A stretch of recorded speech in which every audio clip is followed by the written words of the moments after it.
Kiai Haji Maksum terkenal sebagai orang yang cerdas dan pemberani. Selain itu beliau ahli tirakat, puasa, zikir, serta ahli ilmu kebatinan di luar nalar manusia umumnya. Hampir semua hewan buas seperti harimau, ular, serigala, singa, hanya sekali panggil, seketika datang menghampiri dan langsung takluk pada beliau.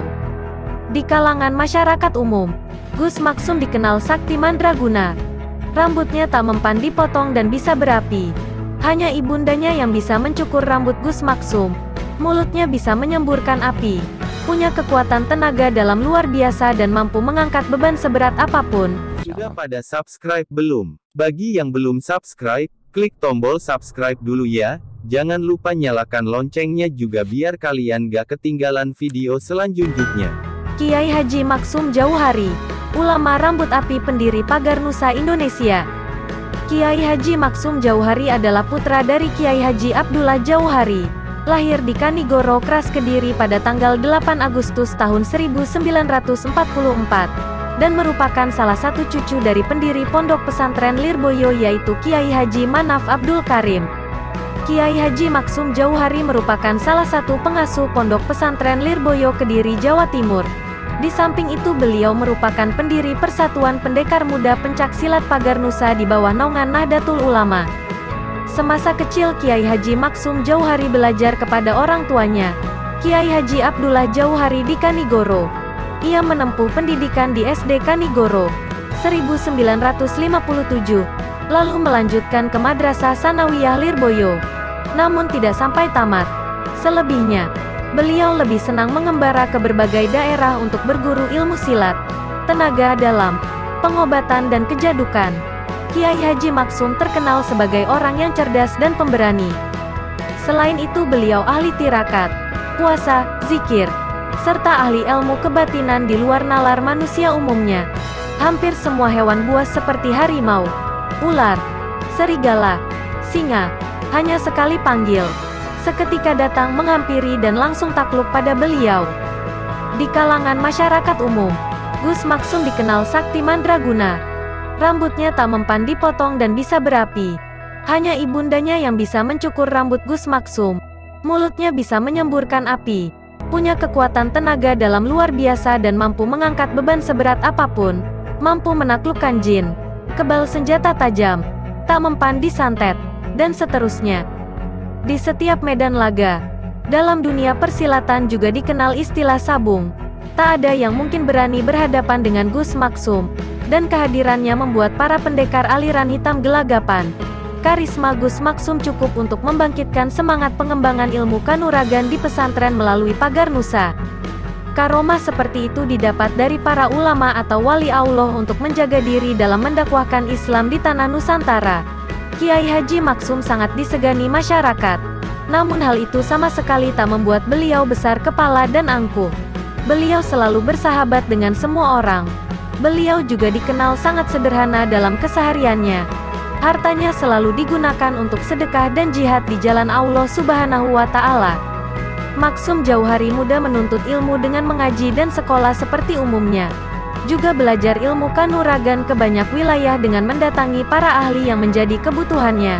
Di antara gurunya, antara lain Kiai Jamaluddin Batokan, Kediri; Kiai Jufri, Mbah Jipang, Kediri; Kiai Muhammad Batokan, Kediri; Ahmad Fatoni, pendekar dari Rengas Dengklok, Karawang, Jawa Barat, ahli ilmu pencak aliran Cikaret dan Cikalong; Kiai Kasidak, Kediri; Blitar; Haji Munawar, Jabang, Kediri; Haji Muhajir, Mondo, Kediri; Haji Zainal, Kediri; Kiai Mansur, Kalipucung, Blitar; Kiai Ahmad, Kemuning, Kediri; Kiai Ibrahim, Banjar Melati, Kediri; Habib Jufri, Merican, Kediri; Habib Baharun, Merican, Kediri; Kiai Mahrus Ali, Lirboyo, Kediri; Kiai Yakub, Lirboyo, Kediri; Kiai Ilyas, Buntat, Cirebon. Pondok pesantren dulunya tidak hanya mengajarkan ilmu agama dalam pengertian formal akademis seperti sekarang ini,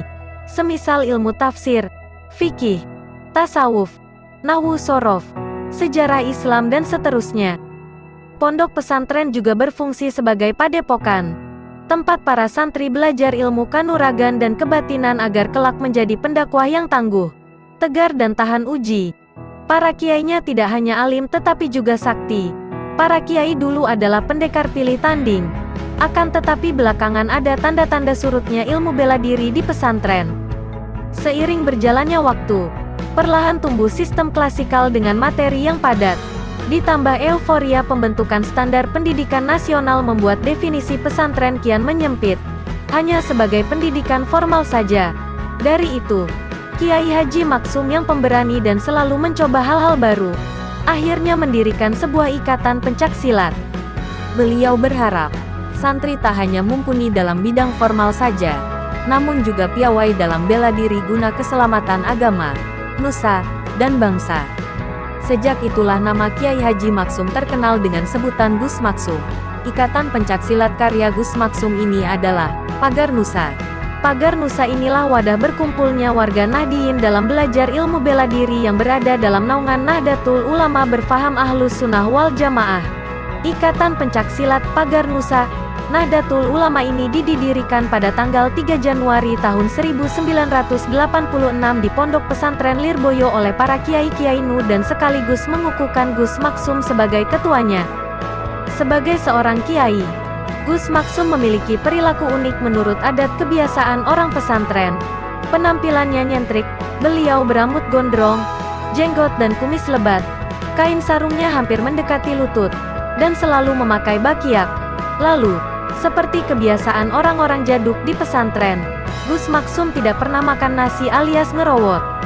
Uniknya lagi, dia suka memelihara binatang yang tidak umum. Hingga masa tuanya, Gus Maksum memelihara beberapa jenis binatang seperti berbagai jenis ular dan unggas, buaya, kera, orangutan dan sejenisnya. Namun kesemua itu tidak pernah membuat Gus Maksum berhenti bertirakat kepada Allah Subhanahu wa Ta'ala. Keunikannya justru membuat pondok pesantren yang diampunya terkenal dan menjadi ulama kondang. Meski berstatus merawatu di pondok pesantren Lirboyo, Gus Maksum tak pernah memutus jarak dengan masyarakat di luar pondok. Setiap hari mendapat sambutan dari berbagai kalangan, mulai pejabat, politisi, hingga masyarakat biasa. Dan hebatnya, Gus Maksum tak pernah memberikan bantuan istimewa kepada tamu-tamu penting.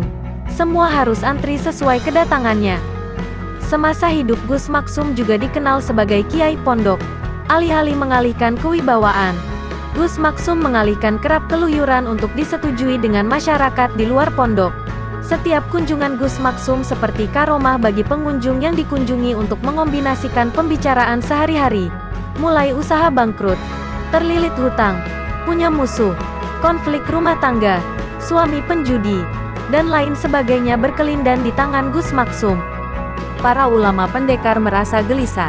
Haji Suharbilah, seorang pendekar dari Surabaya yang gemar berorganisasi, menemui Kiai Haji Mustofa Bisri dari Rembang dan menceritakan kekhawatiran para pendekar.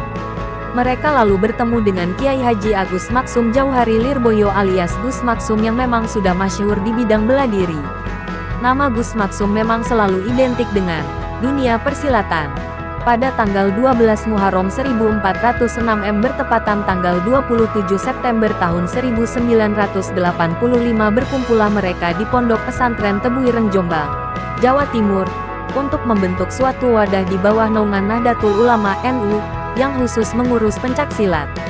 Musyawarah tersebut dihadiri tokoh-tokoh pencaksilat dari daerah Jombang, Ponorogo, Pasuruan, Nganjuk, Kediri, serta Cirebon. Bahkan dari Pulau Kalimantan pun datang. Gus Maksum Jauhari wafat di Kanigoro pada tanggal 21 Januari tahun 2003 lalu dan dimakamkan di pemakaman keluarga PP Lirboyo.